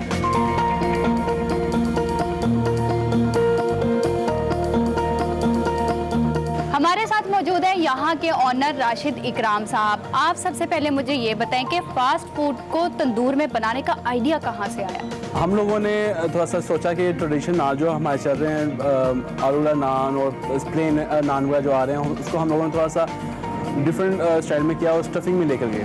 और बहुत से कस्टमर्स ऐसे हैं जो फास्ट फूड को प्रेफर नहीं करते। ये जो है वेस्टर्न आइटम्स, बर्गर्स हो गए, डोनर्स हो गए, इन चीज़ों को टच देकर हम लोगों ने इनको जो है ना ईस्टर्न में लेकर आए हैं। आप तंदूर में क्या क्या बनाते हैं? हम लोग यहाँ पर वैरायटी ऑफ नान सर्व कर रहे हैं, जिसमें मलाई बोटी नान है, तिक्का नान है, नुटेला नान है, इसके अलावा चीज़ नान है, बीफ चीज़ नान है और चीज़ लावा नान है हमारे, तंदूरी डोनर है, तंदूरी बर्गर है। ये हमारे यहाँ पे स्पेशलिटीज़ हैं जो हम लोग यहाँ पे सर्व कर रहे हैं। ये एक मुनफरिद सा आइडिया है, तो आपको इसका रिस्पांस कैसा रहा है? बहुत अच्छा रिस्पांस है हमारा, बहुत ज़्यादा कस्टमर हमारे लाइक कर रहे हैं। डिमांड सबसे ज़्यादा किस चीज़ की है? तंदूरी बर्गर है, तंदूरी डोनर है, इन चीज़ों की हमारी डिमांड बहुत ज़्यादा है। इसके अलावा हमारे तंदूरी फ्राइज़ हैं। अच्छा, जिसको आप स्पेशल बर्गर भी कहते हैं, तो इस बर्गर की रेसिपी क्या है? हमारे तंदूरी बर्गर का एक ही फ्लेवर है जो हम लोग इंट्रोड्यूस कराया हुआ है और अल्हम्दुलिल्लाह वही लोगों को बड़ा पसंद है। और तंदूरी जो डोनर है उसका भी एक ही फ्लेवर है। इसकी रेसिपी में चिकन चंक्स होते हैं, चीज़ होते हैं, ऑलिव्स होते हैं, अलापिनो होते हैं, इसके अलावा ऑनियन होता है। और जो इसकी डो होती है वो आपकी जो नॉर्मल बर्गर्स की डो होती है वो चीज़ नहीं होती। इसमें हम लोगों ने तंदूर में इसको कम्पैक्ट करके बनाया होता है और ये तंदूर में बनता है सारा। तो इसकी जो रेसिपी है उसमें ये है, हमारा मैरिनेटेड जो हमारी स्पेशल रेसिपी है जो हम लोगों ने बहुत टाइम लगा कर इसको किया है और इसमें वर्किंग किया है। 2 मंथ लगे हम लोगों को अपनी इस रेसिपी को रेडी करने में। मैंने यहाँ देखा है कि आप तंदूरी चाय भी बना रहे हैं। चाय वैसे तो बहुत से लोग आपको प्रोवाइड कर रहे हैं और बहुत डिफरेंट किस्म की मार्केट में वहाँ पे प्रोवाइडर्स बैठे हुए हैं चाय के। हम लोगों की चाय का एक डिफरेंट टेस्ट है और बहुत लोग इसको रिकमेंड करते हैं। लोगों ने हमारी चाय पी, बहुत ज़्यादा हमें अप्रिशिएट किया। अच्छा, आपको रिस्पांस तो बहुत अच्छा मिल रहा है, तो आपने कभी सोचा कि फ्यूचर में आप और चीज़ें भी ऐड करेंगे? जी बिल्कुल, हम लोगों का मज़ीद जो है डिशेस ऐड करने का प्लान है और काफ़ी लोग हमसे डिमांड भी कर रहे हैं, जिसमें हमारा तंदूरी बारबेक्यू आ जाता है, तंदूरी सब्जी आ जाती है। और अभी एक रिसेंटली हम लोगों ने जो लोडेड फ्राइज़ तंदूरी इंट्रोड्यूस कराए हैं वो भी बहुत जल्द लोगों को पसंद आ रहे हैं और लोग खा रहे हैं इसको। कोरोना की वजह से लॉकडाउन लगा हुआ है और डाइनिंग वगैरह बंद है, तो आप सर्व कैसे करते हैं? आप थोड़ा सा पड़ा है लेकिन इतना ज़्यादा नहीं पड़ा, लेकिन हमारे बहुत से कस्टमर ऐसे हैं जो टेक अवे और डिलीवरी करवा रहे हैं, तो इतना ज़्यादा हमें इफेक्ट नहीं पड़ा। अल्हम्दुलिल्लाह हमारा बिल्कुल ठीक चल रहा है। बहुत शुक्रिया आपका टाइम देने का।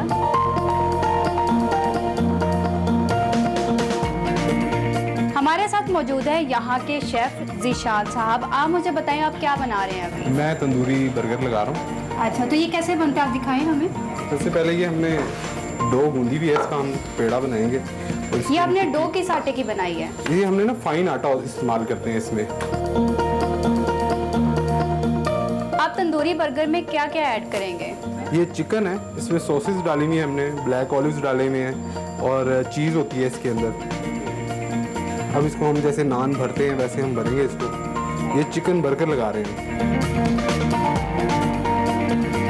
अच्छा, चिकन जो आप इसमें डाल रहे हैं अभी, तो इसमें चिकन को आपने बनाया कैसे, मैरिनेट कैसे किया था? ये हमारी स्पेशल रेसिपी होती है, हमारे उसमें मसाले वगैरह डालते हैं और चीज़ डलती है, उसमें मायो डलती है और ब्लैक ऑलिव और दूसरी मतलब कि हमारी स्पेशल रेसिपी है वो हम उस तरीके से उसे मैरिनेट करते हैं। आप तंदूर में इस बर्गर को कितनी देर तक पकाते हैं? 8 से 10 मिनट लगेंगे इसमें। तो इतनी देर में ये पक जाता है पूरा? क्योंकि चिकन को पकाना होता है पूरे तरीके से, इसमें चीज़ होती है, उसको पकाना भी बहुत हल्की आंच पे हम इसको पका रहे हैं इसमें। अभी आप क्या बनाने लगे हैं बर्गर के बाद? हम डोनट बना रहे हैं। डोनट की रेसिपी और बर्गर की रेसिपी ये सेम है या फिर फर्क है इन दोनों? इन दोनों में फ़र्क है, इसमें चिकन और वेजीज डलती हैं, इसमें सॉसेज डलती हैं और मैरिनेशन का तरीकाकार भी चेंज है।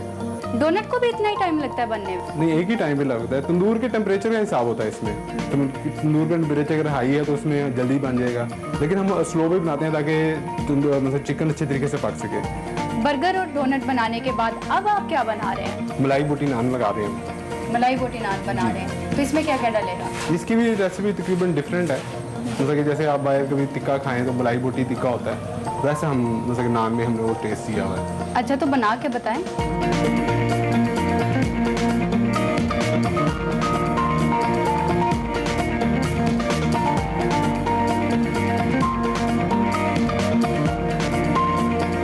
कोरोना SOPs को फॉलो करते हुए मैंने खुद टेक अवे जो है वो गाड़ी में करवा लिया है और मेरे लिए बर्गर और तंदूरी चाय जो है वो आ चुकी है। अब इसको टेस्ट करते हैं। बर्गर के साथ तंदूरी चाय का एक अपना ही अलग टेस्ट है। आप लोग भी एक बार ज़रूर ट्राई करें। मिलते हैं अगले नए देसी खाने के साथ। अल्लाह हाफिज़। Welcome back to Expresso. Programme में आगे बढ़ते हैं और हम आपकी मुलाकात अब जिन शख्सियत से करवाने वाले हैं वो पाकिस्तानी इंडस्ट्रियल डिजाइनिंग के तालिबा हैं अक्सा अजमल, जिन्होंने नाबीना अफराद के लिए सिलाई मशीन बनाई और आलमी सतह पर पाकिस्तान का नाम रोशन किया है। अक्सा अजमल ने पर्समेट नामी जदीद सिलाई मशीन बनाकर आलमी सतह पर लेक्सस डिजाइन अवार्ड 2020 भी हासिल किया है। इस साल यौम पाकिस्तान के मौके पर उन्हें प्राइड ऑफ परफॉर्मेंस से भी नवाजा गया। इस वक्त अक्सा हमारे साथ मौजूद है, अक्सा से ही बात करते हैं। बिल्कुल अक्सा, बहुत शुक्रिया, एक तो आपने हमें ज्वाइन किया और बहुत ज्यादा मुबारक भी आपको। मिलान के अंदर इटली में आप इसको अनवील करने जा रही हैं दोबारा दुनिया के सामने। We were just reading, is it done so far? और बाकी क्या इसको लेकर आपके फ्यूचर प्लान है, क्योंकि बहुत ही जबरदस्त आइडिया है जो आप लेकर आई हैं सामने। Thank you so much for having me. और हाँ जी, अभी इसकी रिसर्च एंड डेवलपमेंट में काम हो रहा है कि I am working on the prototype itself के वो बेहतर से बेहतर होता जाए और वर्किंग प्रोटोटाइप बन जाए कि ब्लाइंड लोग उसे इस्तेमाल कर सकें और वो यूजर टेस्टिंग के थ्रू मुझे पता चल जाए कि क्या इसमें थोड़ी सी कमियां हैं या कोई गलती है तो वो और बेहतरी से इम्प्रूव हो जाए। तो I am working on the prototype for now. ठीक हो गया। अक्सर आपको आइडिया बेसिकली कैसे आया? ऑब्वियसली आपके ऑब्जर्वेशन होती है, आप इर्द गिर्द लोगों को इस तरह से, नो डाउट कि आप डिजाइनिंग के स्टूडेंट हैं, बट स्टिल इस तरह के आइडिया का आना और उसको एग्जीक्यूट करना, इस हवाले से भी बताइएगा। अच्छा, तो बेसिकली ये एक स्टोरी है कि आपके पास टाइम है तो मैं आपको बताऊं कि आई हैड दिस नेबर जो कि she was a normal person like me but she lost her sight due to an accident. So जब मैंने देखा कि मतलब उसकी आई साइट चली गई, we were in the same school लेकिन she dropped out of school और वो पढ़ लिख नहीं सकी, लेकिन हम यूनिवर्सिटीज में चले गए, हम सब आगे बहुत आगे जिंदगी में बढ़ गए, but she could no longer pursue education और I could see her struggling all my life. मतलब उसके पास वो ना एजुकेशन हासिल कर सकी तो अब वो मतलब उस तरह से कुछ कमा नहीं सकती, कोई जॉब वगैरह नहीं कर सकती। तो वहां से मुझे था कि if I am N industrial designer, मैं अगर कुछ कर सकती हूँ तो why not make something for her जिससे वो इस्तेमाल कर सके इकोनॉमिक इंडिपेंडेंस। ठीक है, बहुत बेहतर सोच है, बिल्कुल सही। तो ये काम कैसे करती है, मतलब विजुअली इम्पेयर्ड लोगों के लिए ये मशीन काम कैसे करती है? कुछ इसमें सेंसर्स हैं, डिजाइनिंग के लिए उनको हेल्प आउट कैसे करती है? बिकॉज हमें समझ नहीं आता ये कि अगर आप देख नहीं सकते तो कैसे इसको यूज करेंगे? जी, बेसिकली अब जो मशीन है एक नॉर्मल सोइंग मशीन है, if you are familiar with it, तो आप एकदम से सीना नहीं करते उसके, आपको उसके अंदर उसके पार्ट से फेमिलियर होना पड़ता है। Then you put thread in the needle, आपको धागा का प्रोसेस करना पड़ता है and then you start sewing. तो अब उसमें मशीन जो है बहुत स्ट्रीमलाइंड है क्योंकि ब्लाइंड लोग जो है वो देख नहीं सकते, तो वो फील करके टच के थ्रू और साउंड के थ्रू अपने सारे टास्क करते हैं। तो machine gives you haptic feedback, वो आपको फीडबैक देती है, उसके अंदर सेंसर्स लगे हुए हैं ऐसे कि वो आपको हर स्टेप पे बताते हैं कि अब क्या करना है टच के थ्रू। इसके अलावा मशीन की आपको बताती है कि किस कलर का थ्रेड आप इस्तेमाल करें, किस कलर का क्लॉथ है आपका। एक और इम्पॉर्टेंट फैक्टर ये था कि मैंने इस प्रोजेक्ट के लिए I spend a lot of time with blind people, उनसे मैंने फीडबैक लिया कि वो एक नॉर्मल सोइंग मशीन जो है वो क्यों नहीं वो इस्तेमाल कर सकते, जबकि वो अपनी जिंदगी में जैसे हम लोग हर चीज कर सकते हैं वो भी कर सकते हैं, लेकिन why are they not able to use a sewing machine. तो उन्होंने मुझे ये चीज बताई कि एक सेफ्टी का एक डर होता है कि मतलब एक तो मशीन का नॉइज बहुत ज्यादा होता है और उनको एक डर होता है कि हमारा हाथ नीडल के अंदर ना आ जाए और एक्सीडेंट ना हो जाए। तो इस मशीन के अंदर सेफ्टी को ऐसे केटर किया गया है कि देयर इज नो पॉइंट आपका हाथ नीडल के अंदर आ सके, क्योंकि जब भी एक सेंसर ऐसा है, प्रॉक्सिमिटी सेंसर, कि जब भी आपका हाथ नीडल के करीब आता है मशीन चलना बंद हो जाती है और अलार्म ऑन हो जाता है। तो कोई ऐसा पॉइंट नहीं होता कि आपका हाथ नीडल के अंदर आ सके या एक्सीडेंट हो सके। तो ये सेफ्टी को बहुत ज्यादा रखता है कि ब्लाइंड लोग से आसानी से इस्तेमाल कर सकते हैं। That's interesting। अच्छा, ये बहुत अच्छा आइडिया है। अब बेसिकली इस आइडिया पे अभी आपको रिसेंटली प्राइड ऑफ परफॉर्मेंस भी मिला, कैसा लगा? Pride of Pakistan, sorry. हाँ जी, मुझे प्राइड ऑफ पाकिस्तान के लिए नॉमिनेट किया गया। ऑनेस्टली ये फीलिंग और ये मुझे कैसा लगना वहां जाके पता चला। मैंने I got to meet a lot of other people जो कि उस इंक्लोजर में थे, बहुत सारे हर उम्र के लोग, डिसेबिलिटी के लोग थे उसमें, जो कि पाकिस्तान का नाम कर रहे हैं और ह्यूमैनिटी के लिए क्या कुछ कर रहे हैं। तो आई थिंक जो मुझे फीलिंग और अच्छा लगा वो वहां जाके उन लोगों में बैठ के लगा कि मैं भी इन लोगों का हिस्सा हूँ अब। तो I think that was a really nice feeling for me and for my family end of course अच्छा, ये तो एक आइडिया है जो आपने स्विंग मशीन के हवाले से किया, जो लोग ये करना चाहते हैं, लेकिन ओब्वियसली जो हमारे विजुअली इंपेयर्ड लोग हैं वो मुकम्मल तौर पे हमारी सोसाइटी का हिस्सा और हमारे लिए बहुत खास हैं और हमसे शायद बहुत ज्यादा टैलेंटेड होते हैं when it comes to the talent and skill. तो बहुत सारे और आइडियाज पे भी ओब्वियसली काम हो सकता है। क्या आपने सोचा है, since you are an industrial designer और उसके ऊपर आप काम कर रही हैं, इंजीनियरिंग कर रही हैं, तो आपको लगता है कि आने वाले वक्त में ऐसे और डिफरेंट आइडियाज पे काम हो सकता है? कोई पाइपलाइन में है चीजें आपके? हाँ जी, अगर हम स्पेसिफिकली फॉर ब्लाइंड पीपल बात करें तो मैंने जब से अपनी रिसर्च स्टार्ट की है, there is a lot that is done for them. ऐसे ऐसे गैजेट्स हैं, ऐसे ऐसे टूल्स हैं, ऐसे ऐसी डिवाइसेस हैं, ग्लासेस हैं जो कि आप पहने वो आपको असिस्ट करती है। लेकिन द थिंग इज कि अगर हम पाकिस्तान में रहते हुए देखें तो वो चीज़ें बहुत ज़्यादा एक्सपेंसिव है, वो पाकिस्तान में नहीं बन रही हैं, तो वो कि आना उनको इंस्टॉल करना and not everyone can afford those. तो I think what I would want to do is कि हम बेसिक से बेसिक लेवल पे पहले काम स्टार्ट करें कि हम सबसे पहले तो किसी के भी कोई इंस्टीट्यूशंस हैं, किसी के भी कोई पावर में है तो हम उनको एक कोटा रखें, हम उनको अपॉर्चुनिटीज दें, जॉब अपॉर्चुनिटीज, उनको हम एम्पावर करें। अगर एज अ डिजाइनर मेरी क्या कोशिश हो सकती है कि मैं ऐसा कुछ बनाऊं एट एनी टाइम कि वो उससे उनके लिए कल उनका बेहतर हो सके, क्योंकि बाकी सारे टास्क तो बन गया। ठीक है, एक तो आपका एज एन एंटरप्रेन्योर ये आइडिया हो सकता है, उस पे आप काम कर सकते हैं इंडिविजुअली, लेकिन अगर ऐसी चीजों को गवर्नमेंट सपोर्ट मिल जाए या कोई ऐसा फाइनेंशियल बैकअप मिल जाए, आई मस्ट से, तो they can work in a way better mode, you know, in a way better way, और ज्यादा इसका फायदा हो सकता है। तो इसके लिए कोई आपके पास कोई प्रपोजल, कोई तजवीज है, और क्या आपने किसी के सामने रखी है कि कल इसको हम कौमी सतह के ऊपर लेकर आए, इस किस्म की चीजों की प्रोडक्शन को? हाँ जी बिल्कुल, उसमें ये चीज़ है कि देखें, अगर आपको ये बात पता हो कि सियालकोट, कोई भी छोटे से छोटा शहर और बड़े से बड़ा शहर, उधर सोइंग सेंटर्स इंस्टॉल्ड हैं बाय द गवर्नमेंट। अब वहाँ पे क्या होता है कि एक सोइंग सेंटर होता है, वहाँ पे जैसे 100 सिलाई मशीन होगी फॉर नॉर्मल पीपल, बिजली गवर्नमेंट की होती है, लोग आते हैं, इस्तेमाल करते हैं, और जो वो बनाते हैं उसको बेच के कमाते हैं जिस तरह भी, क्योंकि वो अफोर्ड नहीं कर सकते इतनी सोइंग मशीन।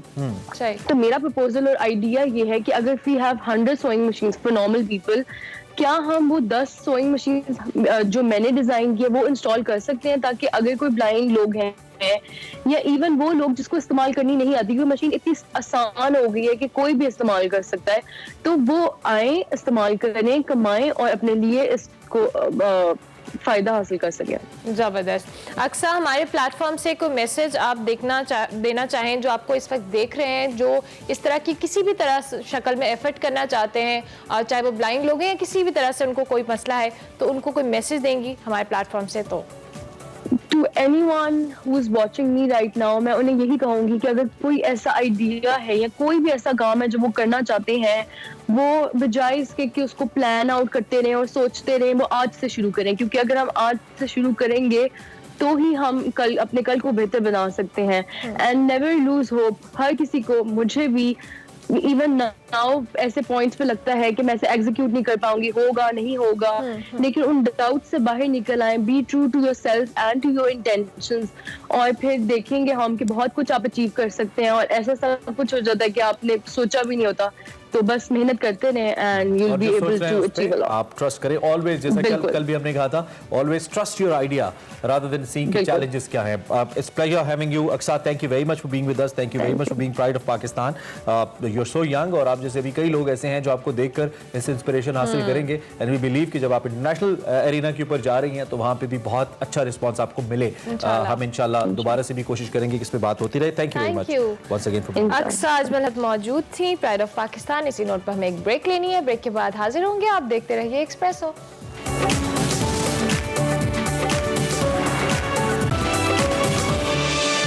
एक्सप्रेसो में आपको एक बार फिर से खुशामदीद। और अब हम कुछ मौसम की बात कर लेते हैं, जिसमें गर्मी की शिद्दत में इजाफा होने का खदशा है। खासतौर पे कराची के हवाले से ये खबरें आ रही हैं कि हीट वेव इस गोना हिट, इनफैक्ट हिट कर चुकी है। 30 मार्च के बाद एक अलर्ट जारी किया गया था कि हीट वेव आएगी, और गर्मी की ये मौजूदा लहर 3 अप्रैल तक जारी रहेगी। 30 मार्च से ऑनवर्ड्स महकमा मौसमियात ने पेशगोई की थी। इस दौरान जो बलूचिस्तान की गर्म और खुश्क हवाएं हैं उन्होंने चलना है। इसी हवाले से हमने बात करनी है। हमारे साथ डॉक्टर खालिद मलिक मौजूद हैं, जो कि डायरेक्टर हैं और स्पोक्स पर्सन भी हैं metro. He has just joined us. उनसे जरा हम इसी हवाले से बात कर लेते हैं। डॉक्टर साहब, एक तो डिटेल्स हमें बता दीजिए, हीट वेव क्या है, इसकी इंटेंसिटी क्या है, और महज 39 डिग्री तक ही सेंटीग्रेड तक टेम्परेचर रहेगा या राइज भी करेगा? नहीं, एक्चुअली इस दफा जो हीट वेव है ये बेसिकली टाइम से थोड़ा सा अर्ली है। नॉर्मली इस टाइम पे नहीं आती, थोड़ा लेट आती है। हीट वेव में होता है आपके जो भी वो एरियाज कोस्टल लाइन पे होते हैं, वहां पे नॉर्मल टेम्परेचर को कंट्रोल जो है वो सी ब्रीज कर रही होती है। सी ब्रीज चलती है तो टेम्परेचर वहां पे रुक जाता है।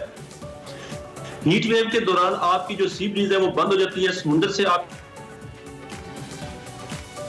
हवाएं नहीं आती, जिसकी वजह कम हो जाती है, हो जाती है। सेकंड कंडीशन ये होती है कि आपकी जो एयर है वो उन एरिया से आ रही होती है जहां पे खुश्क एरियाज हैं, लाइक आपके सिंध के एरियाज हैं या आपके बलूचिस्तान के एरियाज हैं, जो कि बिल्कुल फ्लैट जो है जहाँ पे कोई ग्रीनरी नहीं है। जब वहां से एयर आती है तो वो एयर ऑलरेडी गर्म हो चुकी होती है, प्लस ह्यूमिडिटी ना होने की वजह से वो एरिया जो है वो ट्रैप कर लेता है हीट सराउंडिंग से, जिसकी वजह से वहां पे गर्मी की शिद्दत बढ़ जाती है। और फिर वो कुछ टाइम, ये क्योंकि नॉर्मली गर्मियों में ये कुछ टाइम ज्यादा परसिस्ट करती है। अब जो इस टाइम हीट वेव मौजूद है ये इंशाल्लाह सैटरडे तक चलेगी और टेम्परेचर ये 41-42 अच्छा 41-42 तक जाएगा, तक भी जा सकता है इसका। ठीक हो गया जी जी ठीक है। और सैटरडे के बाद फिर ये आहिस्ता आहिस्ता डाउन करेगा और ये फिर टेम्परेचर इंशाल्लाह जो आने वाले फर्स्ट 10 to 15 डेज है अप्रैल के, वो नॉर्मल कंडीशन पे आ जाएंगी।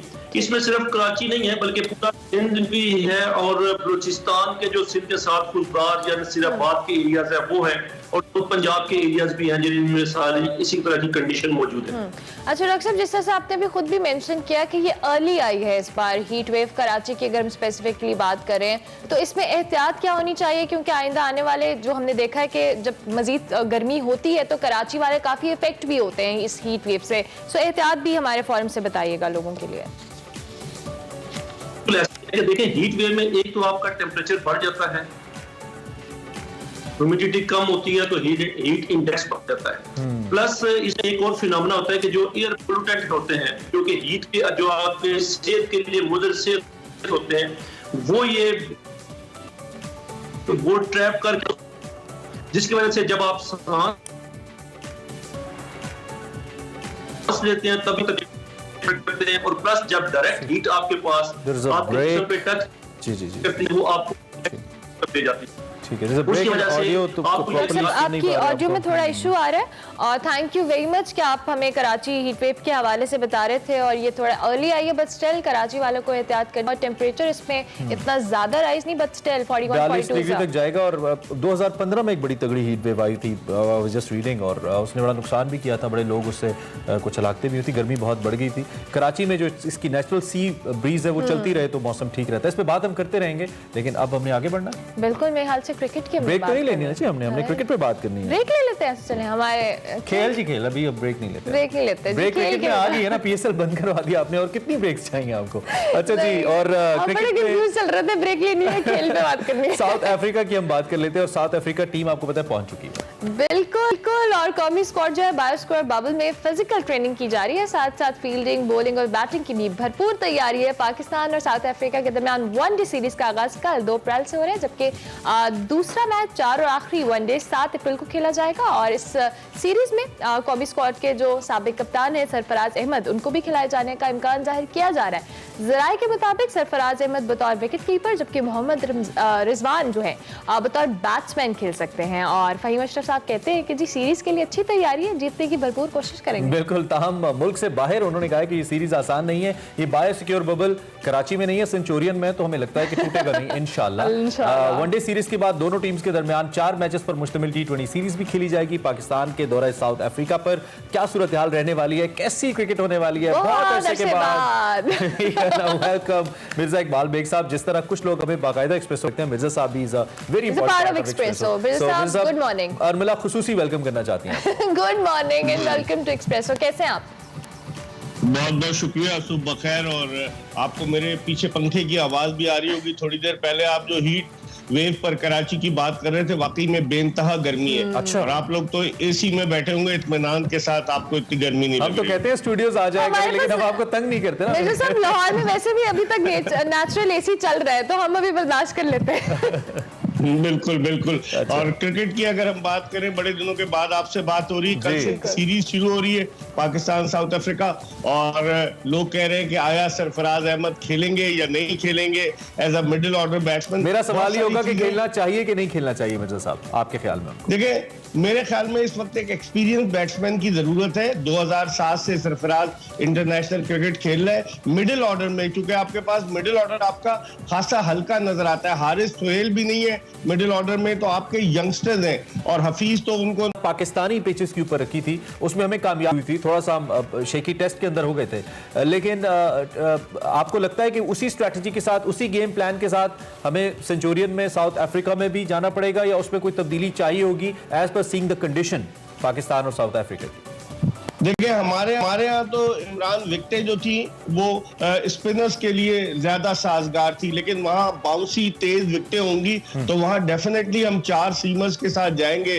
फहीम अशरफ हो गए, शाहीन आफरीदी हो गए, हसन अली हो गए, अब हारिस रऊफ या मोहम्मद हसनैन में से एक किसी को खिलाएंगे। और स्पिनर में मुझे लगता है कि सिर्फ एक ही स्पिनर खेलेगा वहां की विकेटों को देखते हुए। जैसे लाहौर में T20 सीरीज में स्पिनर्स डोमिनेट कर रहे थे, लेकिन वहां मुझे लगता है शादाब खान खेलेंगे।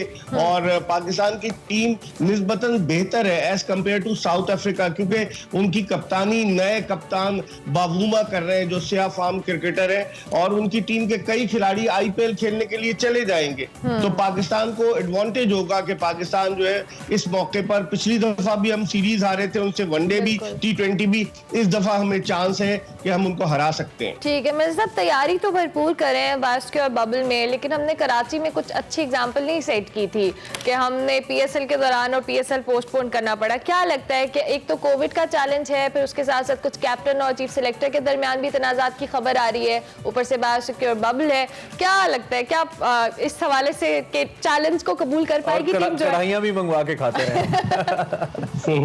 देखिए अरमला, पाकिस्तान वो वाहिद टीम है कि जो अब साउथ अफ्रीका गई है। आपको पता है ऑस्ट्रेलिया का टूर था साउथ अफ्रीका का, उसने कैंसिल कर दिया। इंग्लैंड की टीम साउथ अफ्रीका जाकर वतन वापस लौट गई, क्योंकि साउथ अफ्रीका में कोविड केसेस बहुत ज्यादा है। और अब पाकिस्तान ने जिन ममालिक की फहरिस्त जारी की है सिविल अथॉरिटी ने, उन ममालिक में साउथ अफ्रीका का भी नाम है कि साउथ अफ्रीकन लोग कराची पाकिस्तान नहीं आ सकते। तो मुश्किल हालात में पाकिस्तानी टीम गई है वहां पर खेलने के लिए, लेकिन वहां न्यूजीलैंड जैसा क्वारंटीन नहीं है। न्यूजीलैंड में बहुत सख्ती थी, यहाँ पर 3 दिन के बाद अब खिलाड़ियों ने प्रैक्टिस शुरू कर दी है और इतना प्रेशर नहीं है। लेकिन बहरहाल कोविड का हवा जो है वो यकीनन इनको हॉन्ट करता रहेगा कि कोविड खुदा न खास्ता, बायोसिक्योर बबल सब कुछ है। हमारे यहाँ भी बायोसिक्योर बबल था, अभी तक वो जो 2 रुकनी finding committee, fact finding committee PCB ने बनाई थी, अभी तक उसकी कोई रिपोर्ट ही नहीं आई है। तो क्या होता है, लेकिन बहरहाल let's hope for the best कि पाकिस्तान अच्छा परफॉर्म करे। मुझे लगता है वो रिपोर्ट भी कोविड की 3rd वेव का शिकार हो गई है। मेरे साहब ऐसे एहसास होता है, हमें इतना बड़ा हमारा इवेंट इतनी आसानी से, पता नहीं हम, मतलब मुझे लगता है हम ही कर सकते हैं ये, कितना बड़ा इवेंट इतनी आसानी से खत्म हो गया। 2 दिन मीडिया ने, हमने, आप लोगों ने शोर मचाया, और उसके बाद फिर एक ऐसी खामोशी है कि जिसके बाद कुछ उसके बारे में पता नहीं चल रहा। खैर, आगे बढ़ते हुए, चूंकि हम टीम्स कंपैरिजन के हवाले से आपका फायदा हम उठाते हैं, टीम कंपैरिजन जरा हमारे सामने रखिए। और सबसे पहले साउथ अफ्रीकन टीम इस वक्त जो प्लेइंग 11 है, उसको आप कैसे देख रहे हैं, जरा हमारे सामने उसकी पिक्चर रखिए। देखिए, प्लेइंग 11 साउथ अफ्रीका की अच्छी होगी अपने मुल्क में, और एक हमारे साथ ये सेटबैक है इमरान कि 50 ओवर की क्रिकेट पे हमारे बैट्समैन पूरे ओवर्स नहीं खेलते, हम पहले ही ऑल आउट हो जाते हैं। ये हमारा बहुत बड़ा सेटबैक है, हम उस मूड में जाते हैं जो T20 के मूड में। तो ये एडवांटेज होगा साउथ अफ्रीका को हमारे खिलाफ, क्योंकि हमारे बैट्समैन उसी तरह से, जिस तरह से कहते हैं ना, मार धार से भरपूर शाहकार, वही करने की कोशिश करते हैं। तो वनडे में हमें पूरे 50 ओवर्स खेलने होंगे, और पाकिस्तान के मुकाबले में साउथ अफ्रीका की टीम वनडे में ज्यादा बेहतर बैटिंग इसलिए नजर आती है कि उनके पास ऐसे प्लेयर्स हैं जिन्हें अपनी विकेटों से हम आहंग भी है और जिन्हें वहां का तजुर्बा भी है। अब देखते हैं पाकिस्तान रिलाय करेगा बहुत और जख्मी शेर भी तो है ना, हारे भी तो हैं, खिलाड़ी पे नहीं, बाउंस बैक भी करेंगे। मुझे लग रहा है कि देखिए पाकिस्तान की टीम के बैटिंग पर हम डिपेंड करते हैं। ठीक है, ठीक है, कि हमारी बैटिंग बेहतर हो। ठीक हो गया। आपका सवाल है या मैं पूछूं? बिल्कुल आप पूछिए। अच्छा, मैं एक तो ये आपने हमारे सामने सिचुएशन रख दी जो कि हम जिस पे हम बात कर रहे थे। हमने सारे अपने प्लेयर्स जितने भी आपने नाम लिए ये सारे T20 के, शादाब साहब T20 के कप्तान, बाबर आजम हमारे, ऐसा लगता है कि एमएजी T20 वाला है सारे प्लेयर्स का, क्योंकि शायद हम PSL खेल रहे थे इस वजह से। तो T20 मोड से हमारी टीम निकल आई है, इसके लिए कोई पीसीबी ने इकदाम किए होंगे। फौरन हम वनडे खेलने जा रहे हैं, थोड़ी काम क्रिकेट है 50 ओवर्स की, जैसा कि आपने कहा भी। तो आपको लगता है कि उस मोड से निकल चुके हमारे प्लेयर्स PSL वाले? मुश्किल लगता है, क्योंकि उसकी वजह ये है कि हम टीम का सिलेक्शन भी PSL की परफॉर्मेंस पे करते हैं इमरान, कि हम जो लड़का अच्छा परफॉर्म करता है वो पाकिस्तान की वनडे और टेस्ट टीम में आ जाता है। एग्जांपल देख लें शाहनवाज दहानी की, कि वो पाकिस्तान की टेस्ट टीम में आ गया, उसका एक सीजन वो खेला है। अब्दुल्ला शफीक एक फर्स्ट क्लास मैच खेला है, वो टेस्ट टीम में आ गया। तो हम पॉपुलर सिलेक्शन करते हैं, हमें चाहिए कि हम अपनी बाद ममालिक में तो अपनी टेस्ट की, वनडे की, T20 की अलग अलग टीमें रखी हैं, लेकिन हमारे यहाँ तो सब कुछ चलता है, सब चल रहा है, चलने दें। लेकिन मेरे ख्याल में पाकिस्तान के लिए थोड़ी सी मुश्किल होगी, क्योंकि अभी हम T20 सीरीज साउथ अफ्रीका के खिलाफ खेले और अब हम जा रहे हैं टेस्ट वनडे सीरीज में, which will be quite difficult. सब जाते जाते PSL के हवाले से बता दें, कोई अपडेट्स हैं कब तक एक्सपेक्टेड है जो इवेंट हमने इतना बड़ा पोस्टपोन किया है? अमला जोश जगादे को मिस कर रही है। हाँ, मैं बहुत मिस कर रही हूँ, बता दें। मुझे लगता है कि अरमला को बड़ी शिद्दत बेचैनी से इंतजार है, जोश जगाते शुरू हो जाए और PSL शुरू होगी तो इनका जोश भी वो हो जाएगा। तो लगता यही है कि अब देखें, उम्मीद है 23 मई से जून तक की डेट्स दे रहे हैं, लेकिन फ्रेंचाइजीज से बात हो गई है, 1-2 दिन में इनका शेड्यूल अनाउंस हो जाएगा, फिर अरमला जो है वो मिठाई खिलाएंगी। चले हम अंदर की खबर, फिर आपको खाना भी खिलाऊंगी, आप लाहौर आए। हम अंदर की खबर आपके ट्विटर से लेंगे। मिर्जा साहब, thank you very much, have a good day. बहुत शुक्रिया, आपने अपना एनालिसिस हमारे सामने रखा। बेग साहब जी, सीनियर तज्जियाकार, हमारे साथ स्पोर्ट्स के हवाले से क्रिकेट इंसाइक्लोपीडिया मौजूद थे और हम बात कर रहे थे पाकिस्तान के मैच के हवाले से। कल बड़ा अहम मैच है, so wish you all the best Pakistan. और उनके पास कोई बड़ी इंपॉर्टेंट खबर आ गई है, पता नहीं बता नहीं है। मेरे पास नहीं आई है, मैं बताने वाली हूँ। अमेरिकी सदर जो है ना, जो बाइडेन, उनके पालतू कुत्ते ने व्हाइट हाउस में एक और शख्स को काट लिया। एक वाक़ के दौरान पेश आने वाला ये दूसरा वाक़या है, ये बड़ी खबर नहीं थी। अबाउट व्हाइट हाउस कराची की बात नहीं हो रही है? नहीं, जो बाइडेन की बात हो रही है। अच्छा, ये वैसे पीर को खातून अव्वल जो हैं उनके प्रेस सेक्रेटरी ने बताया कि पालतू कुत्ते ने वॉक के दौरान एक शख्स को काट लिया है। और ये हम आपको कुछ मनाज़िर भी दिखा रहे हैं, कुछ तस्वीर भी हैं। व्हाइट हाउस की मेडिकल टीम ने मुतासरा शख्स का तिब्बी मुआयना किया, उसे कोई जख्म तो नहीं आया, लेकिन ये भी कहा जा रहा है कि वो काम पे वापस आ चुके हैं। उन्होंने कहा कि कुत्ता नए माहौल में खुद को ढालने की कोशिश कर रहा है। इससे पहले पालतू कुत्ते ने 8 मार्च को भी व्हाइट हाउस में सिक्योरिटी एहलकार को काट लिया था और उससे मामूली जख्म आए थे। यहाँ पे ये बात भी काबिल जिक्र है कि बहुत बड़ी तादाद में यहाँ पे कुत्तों से काम लिया जाता है सिक्योरिटी का। स्निफिंग डॉग्स यहाँ पे बहुत बड़ी तादाद में मौजूद है। डेंजरस के अगर वो चलते फिरते लोगों को। और वैसे एहतजाज के दौरान इन कुत्तों का इस्तेमाल भी किया गया था, प्रोटेस्टर्स थे उनके ऊपर, उनको छोड़ा भी गया था, कुछ ऐसे वाकयात भी सामने आए थे। बहरहाल हम स्पीडी रिकवरी विश करते हैं और छुट्टी का टाइम तो हो गया, छुट्टी का टाइम हो गया, इजाजत लेंगे अब हम आपसे हमारी मुलाकात होगी अब कल। फीडबैक आपने हमें लाजमी देना है हमारे ट्विटर, फेसबुक और इंस्टा पे। कल तक के लिए एक्सप्रेसो, इमरान हसन और अरमला हसन की तरफ से अल्लाह हाफ़िज़।